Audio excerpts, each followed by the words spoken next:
Welcome back to the another important video. स्वागत है दोस्तों आप सभी का आज के इस इम्पोर्टेंट वीडियो में। इस वीडियो में हम और आप जानेंगे कि post basic BSc nursing course क्या है और इसके रिलेटेड हर एक इम्पोर्टेंट बात जो आपको जानना जरूरी है। इस कोर्स का जनरल इंट्रोडक्शन, इस कोर्स को करने के लिए क्या एलिजिबिलिटी क्राइटेरिया होना चाहिए, इस कोर्स में आप किस तरीके से एडमिशन ले सकते हैं, इस कोर्स में एडमिशन लेने के बाद कॉलेजेस की फीस क्या होती है और पोस्ट बेसिक बीएससी नर्सिंग करने के बाद आप किन किन गवर्नमेंट जॉब्स के लिए अप्लाई कर सकते हैं और उन जॉब्स पर आप क्या क्या सैलरी हासिल कर सकते हैं। चलिए शुरू करते हैं। दोस्तों पोस्ट बेसिक बीएससी नर्सिंग एक 2 साल का डिग्री कोर्स है। एक रजिस्टर्ड नर्स अपनी क्वालिफिकेशन, अपनी स्किल्स और नॉलेज को इम्प्रूव करने के लिए इस कोर्स को करता है। इस कोर्स को करने के बाद आप हर फील्ड में एक बीएससी नर्सिंग करने वाले कैंडिडेट के बराबर हो जाते हैं।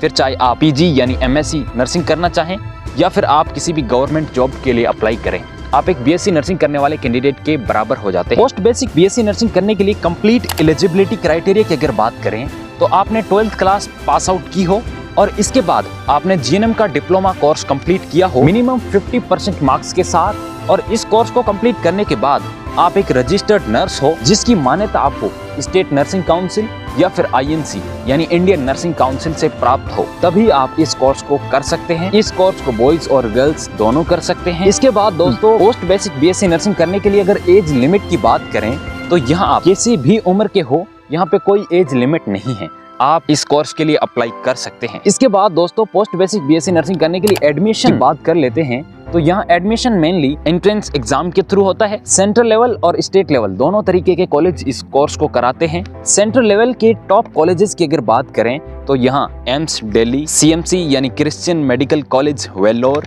Manipal college of nursing, PGI Chandigarh और इसके अलावा Rajkumari Amrit Kaur college of nursing Delhi. इसके अलावा भी कई सारे कॉलेजेस हैं जो पोस्ट बेसिक बीएससी नर्सिंग के कोर्स को करवाते हैं। इन कॉलेजेस में एडमिशन लेने के लिए आपको पहले एंट्रेंस एग्जाम में बैठना होता है और उसके बाद मेरिट के अकॉर्डिंग काउंसलिंग होती है और उसके बाद आपको इन कॉलेजेस में एडमिशन मिलता है। अगर स्टेट कॉलेजेस की बात करें तो हर एक स्टेट की हेल्थ साइंस यूनिवर्सिटी अलग अलग समय पर एंट्रेंस एग्जाम कंडक्ट करवाती है और उसके बाद स्टेट लेवल के कॉलेजेस के अंदर आपको एडमिशन मिलता है। जब आपका एडमिशन किसी भी कॉलेज के अंदर हो जाता है, फिर वहां अगर कॉलेज फीस की बात करें तो अगर आपको गवर्नमेंट कॉलेज मिलता है तो यहाँ की फीस ऑन एन एवरेज 15,000 से लेके 50,000 पर ईयर की होती है, और वहीं अगर प्राइवेट कॉलेज की बात करें तो यहाँ की फीस 70,000 से लेके 1.5 लाख पर ईयर की होती है। जब भी आप किसी भी प्राइवेट कॉलेज के अंदर एडमिशन लें तो उससे पहले इस चीज को चेक कर लें कि उस प्राइवेट कॉलेज के पास स्टेट नर्सिंग काउंसिल या फिर इंडियन नर्सिंग काउंसिल का रजिस्ट्रेशन यानी कि मान्यता प्राप्त है या नहीं। एडमिशन लेने के बाद आपको यहाँ कंटिन्यू 2 साल तक रेगुलर पढ़ाई करनी रहती है और एग्जाम्स पास करने रहते हैं। इसके बाद आपको इस कोर्स की डिग्री मिल जाती है।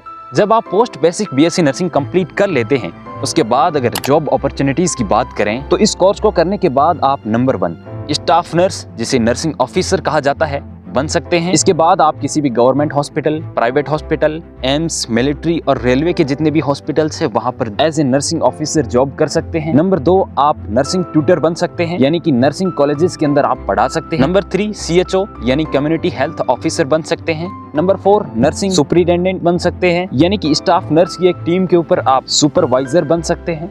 और नंबर 5 आप नर्स रिसर्चर बन सकते हैं। इसके अलावा भी एज ए नर्स आपके लिए कई सारी अपॉर्चुनिटीज अवेलेबल हैं। इसके बाद अगर सैलरी की बात करें कि पोस्ट बेसिक बीएससी नर्सिंग करने के बाद आपको क्या सैलरी मिलती है, तो इस कोर्स को करने के बाद अगर आप as a private nurse job करते हैं स्टार्टिंग के अंदर आपको 8,000 से लेके 30,000 पर महीने की सैलरी मिलती है। जी हाँ, यह एक हकीकत है, आपको इस चीज को एक्सेप्ट करनी पड़ेगी कि स्टार्टिंग के अंदर आपकी सैलरी नर्सिंग करने के बाद बहुत ही कम होती है। फिर जैसे जैसे आपका एक्सपीरियंस बढ़ता है, आपकी स्किल्स बढ़ती है, आपका नॉलेज बढ़ता है, उसके साथ ही आपकी सैलरी इंक्रीज होती है। और वहीं अगर आप गवर्नमेंट जॉब करते हैं तो आपकी सैलरी मिनिमम 60,000 से लेके 1.5 लाख पर महीने तक होती है। जैसे जैसे आपका जॉब के ऊपर रहते हुए टाइम गुजरता है आपकी सैलरी भी इंक्रीज रहती है।